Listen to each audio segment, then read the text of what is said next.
Okay, welcome to the last day of pre-work for the last day of boot camp.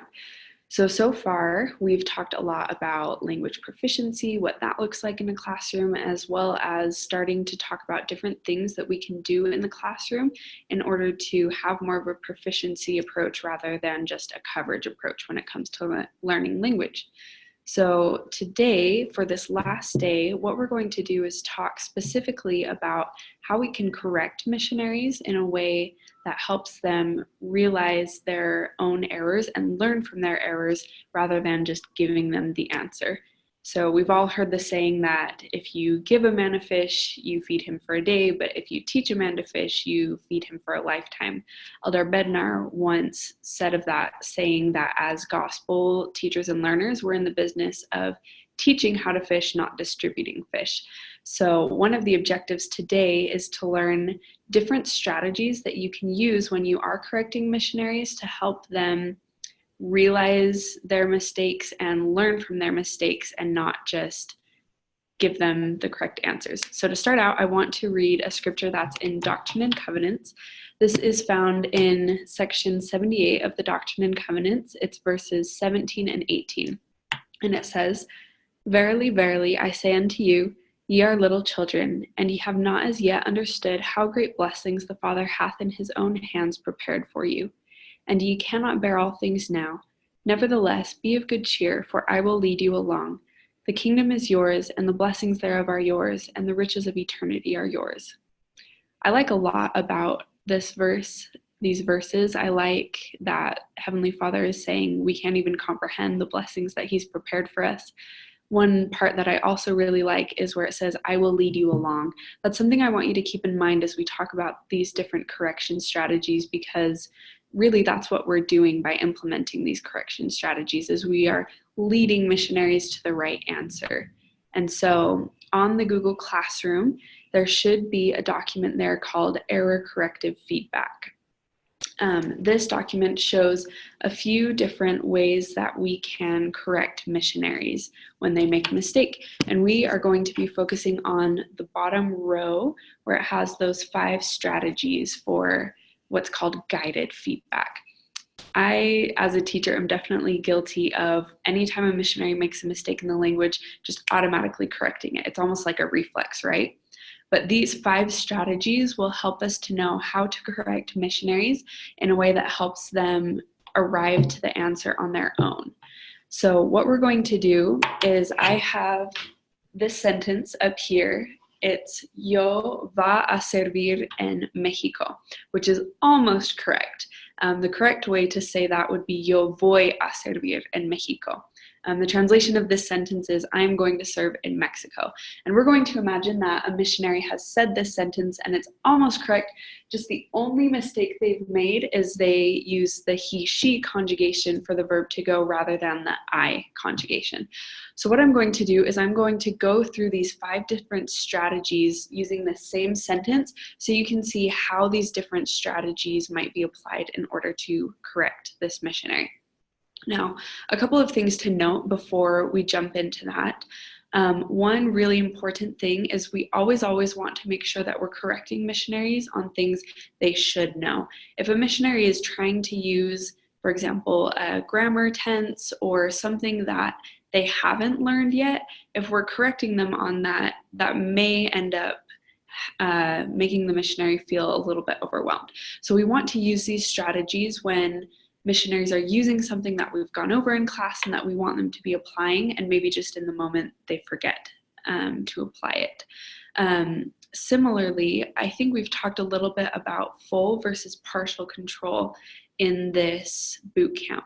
So when we're going for creation and we want missionaries to be creating a lot, they may be a little bit more in the area of partial control, where they're making some mistakes, but that's okay because we want to encourage risk-taking and creation. And if we're in that creation and we're correcting every single error that they make, that's not really rewarding them for taking risks. So not saying that you shouldn't be correcting errors when missionaries are creating, just maybe be mindful of how often you're correcting errors. So these strategies are really, really good when we're going for what's called full control. Full control is where we're focused more on accuracy than on creation. And so when we're going for full control and the idea is accuracy, these 5 different strategies will help us to correct missionaries in a way that's hopefully encouraging rather than discouraging. Another thing to keep in mind as we go over these strategies in this video and then you practice them tomorrow during the boot camp is these are all tools. So there are different things that you can have in your tool belt and pull out when it's appropriate. We're not necessarily going to say that in certain situations you use this strategy and then in other situations you use this strategy. Rather, you might experiment a little bit with these strategies and realize that there's one that works really well for you and that you prefer to use. Or you might find that some lend themselves more easily to certain situations than others. I would really encourage you to start implementing them in your teaching. And if you try using it and it doesn't work at first, don't get discouraged. Please don't get discouraged. Just keep trying. Like any skill, we have to practice at it. And I think as well, if from the beginning of missionaries' time here at the MTC, we can go about correcting them in this way, they'll respond better. So with all of that said, let's jump into these 5 strategies. So again, this is on the sheet of paper available on the Google Classroom called Error Corrective Feedback. And then along the bottom, there are 5 strategies that we're going to be practicing. So the 3 up above are things that we tend to do as teachers that may not be quite as effective. So I won't take time to go over those now, but feel free to read over that if you would like. But like I said, we're going to work on guided feedback and specifically those 5 strategies at the bottom. So the first strategy is called metalinguistic. So it says the teacher provides information or reminders about the student's accuracy without providing the correct form. So one way to think of this is like giving hints to the missionary so that they can self-correct. So again, using this example of me hearing a missionary say, yo va a servir en Mexico, if I were to correct them metalinguistically, I might say something like, and I would try to do this in Spanish, but for this video I'll say it in English. Okay, elder or sister, really great job. Now remember, va means he or she goes. How would you say I go? So doing something like that to remind the missionary, oh yeah, I use the he, she conjugation, I need to be using the I conjugation. So that's an example of how we might use metalinguistic.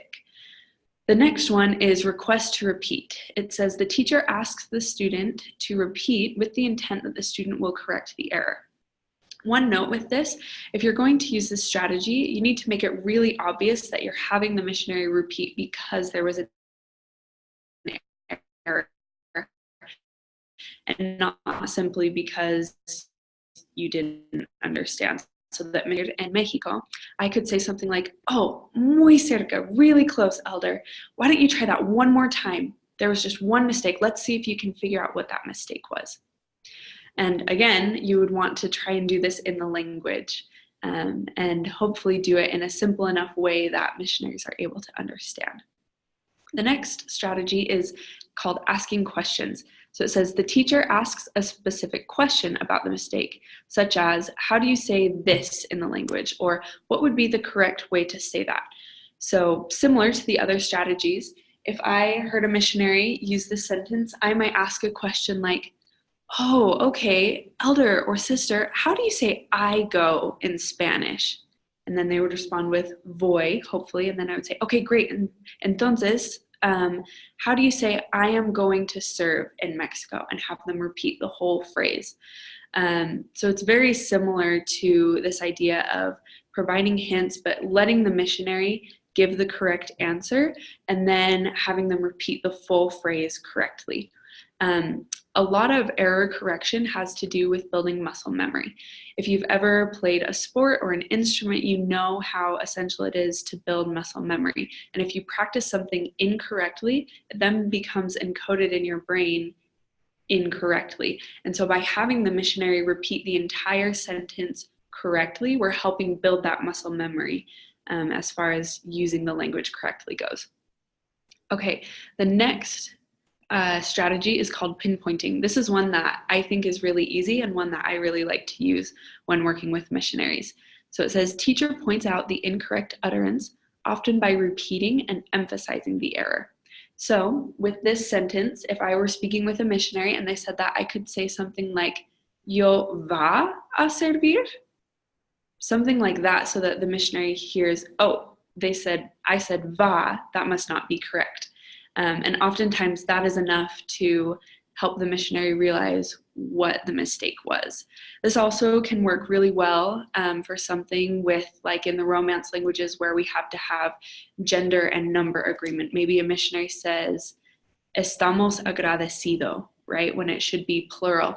And you can say, estamos agradecido, and they'll realize, oh, yeah, it needs to be plural. So pinpointing works really well for something like that.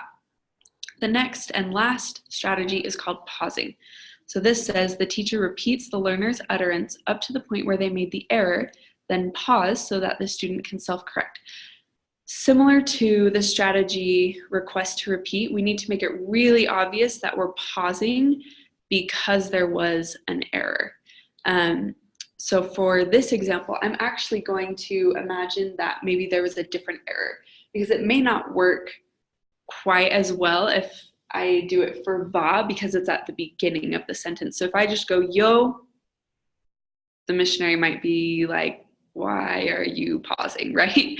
And maybe you can do that. I'm not very good at pausing, so I'm going to change this one a little. Let's imagine that the missionary forgot the word en. So they just said, yo voy a servir Mexico. So I want to pause. I'm going to repeat the phrase and then pause when it gets to en, and maybe make a hand gesture or say in English so they recognize, oh, I missed a word. So one way I might do that is say, oh, muy bien, yo voy a servir en Mexico. ¿Cómo se dice en? So that they recognize, oh, I was missing that word, in. So those are the 5 types of, or the 5 strategies of error correction that we're going to be practicing today. Like I said, I hope that you'll start trying to implement these when you're in the classroom. And again, it might take a little bit of practice to figure out which strategy you like best, what's the most comfortable, and what the missionaries respond the best to. But like we talked about at the beginning, the whole idea behind using these strategies is helping missionaries self-correct, so that they become accustomed to listening to their own speech and recognizing when there are errors so that they can self-correct. And even hopefully when they're out in the field, because they're used to listening to their own speech and self-correcting, they'll be able to do that when we are no longer with them. So thank you for watching, and I'm excited to practice these with you tomorrow.